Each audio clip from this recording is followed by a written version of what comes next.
ይህ አዋዜ ልዩ ሰበር ነው። እስራኤል በተኩስ አቁም መካከል በጋዛ የሐማሱን መሪ ኢዝ አልዲን ሐዳድን በተሳካ ሁኔታ ሳትገድለው እንዳልቀረች አስታወቀች።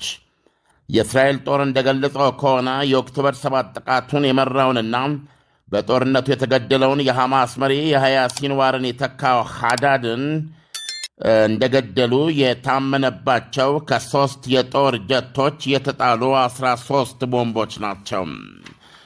ከጥቃቱ በኋላ መግለጫ የሰጡ ከፍተኛ የእስራኤል ባለሥልጣን ለጋዜጠኞች እንደተናገሩት የሐማስ ወታደራዊ ክንፍ መሪው ኢዝ አልዲን ሐዳድ ከኦክቶበር 7 ጥቃት መሐንዲሶች አንዱና የእስራኤልና የአሜሪካ ዜጎችን በመጥለፍ ወንጀል ውስጥ በቀጥታ የተሳተፈ ነው። ባለሥልጣኑ እንደሚሉት ለጋዛ ጦርነት ፍጻሜና መልሶ ግንባታ እንደዚሁም ለሐማስ ትጥቅ መፍታት ፕሬዚደንት ዶናልድ ትራምፕ ላወጡት ባለ 20 ነጥብ ዕቅድ ሐዳድ ዋነኛ እንቅፋት ነበር። ይህ ቀንደኛ አሸባሪ ያሉ ከፍተኛው ባለሥልጣን ሲናገሩ በእንቢተኛነቱ የፕሬዚደንት ትራምፕና የሰላም ቦርዱ ሐማስን ትጥቅ ለማስፈታትና ለእስራኤላውያንና ለጋዛውያን ደህንነትና ብልጽግና ለመፍጠር የሚያደርጉትን ጥረቶች በእንቢተኛነቱ ሲያጨናግፍ ቆይቷል ብለዋል። አያይዘውም የሐማስ አመራር የቀጠለው አፈንጋጭነት ዋጋ ማስከፈሉን ይቀጥላል ሲሉ አስጠንቅቀዋል።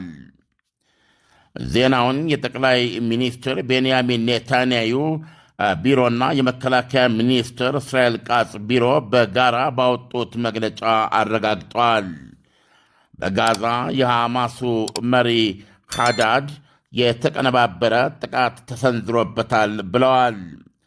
አንድ ከፍተኛ የእስራኤል ባለሥልጣን ስለመገደሉ እርግጠኛ ነን ብለዋል።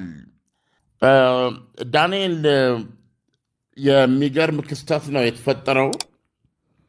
እንደምታውቀው በዚህ የዶናልድ ትራምፕ እውነቱን ለመናገር የዩክሬን ጦርነት አለ፣ የጋዛ ጦርነት አለ፣ አሁን ደግሞ የኢራን ጦርነት አለና በእነዚህ ውስጥ ሁሉ ጦርነቱን አቁሞ የሰላም ሰሪነት ሚና ለመጫወት ያደረጓቸው ጥረቶች ሁሉ ምን ያህል ችግሮች እንደገጠሟቸው አንዱ ማሳያ የዚህ የጋዛ ሁኔታ ነው።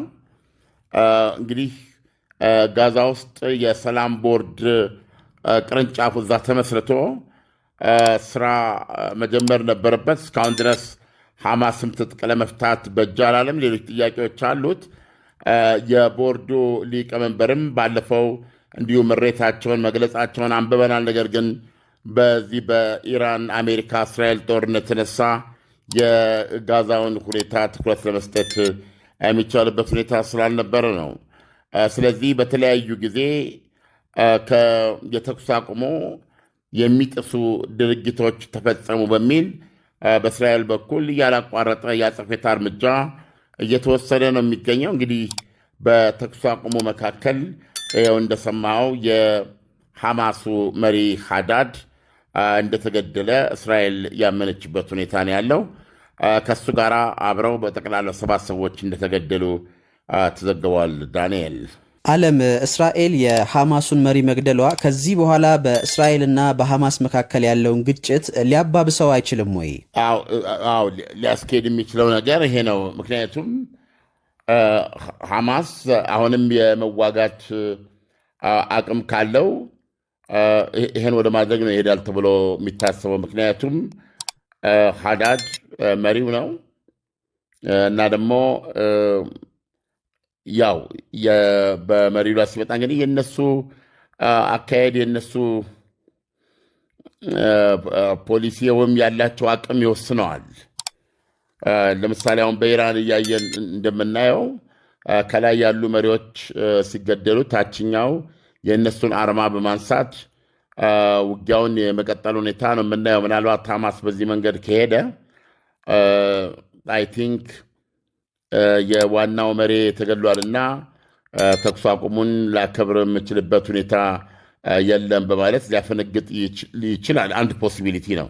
ነገር ግን እንዳልኩህ ተኩስ አቁሙን ጥሶ ወደዛ ደግሞ ቢገባ እንደገና ጋዛን ለሌላ ድብደባ መዳረግ ብቻ ሳይሆን ለእነሱም አሁን ካሉበት ያቅማቸው ሁኔታ ያሉበት ሁኔታ አንጻር ለሌላ የከፋ ሁኔታ ሊዳረጋቸው የሚችል ሊሆን ይችላል። ምንድነው ማለት የሚቻለው? ሐማስ እስካሁን ድረስ ገና ያላረጋገጠው የመሪውን መገደል በምን መንገድ ይገልጻል? ግድያውንስ ተከትሎ ምን አይነት አቋም ያሳውቃል የሚለውን ጠብቆ መስማት ያስፈልጋል። ዳንኤል ዓለም እስራኤል ሐማስን ጨምሮ ከሄዝቦላ ጋር እንዲሁም ከኢራን ጋር የምታደርገው ውጊያ ምን ያህል ተቋቁመዋለች? ምን ያህልስ እስራኤልን ተፈታትነዋታል የሚለውን ብትነግረን። እውነቱን ለመናገር ያው ሁሉም እንደሚያውነው ለምሳሌ ከሄዝቦላ ጋር በሊባኖስ የገጠመችው ውጊያ ምንም እንኳ የ45 ቀናት ተኩስ አቁም ቢደረግም ያለ ፋታ ነው እየተዋጉ ያሉት። የዚህም ምክንያቱ የሄዝቦላ የመዋጋት ችሎታ ነው። የመዋጋት ስለ ሮኬቶች መተኮስ ችሏል።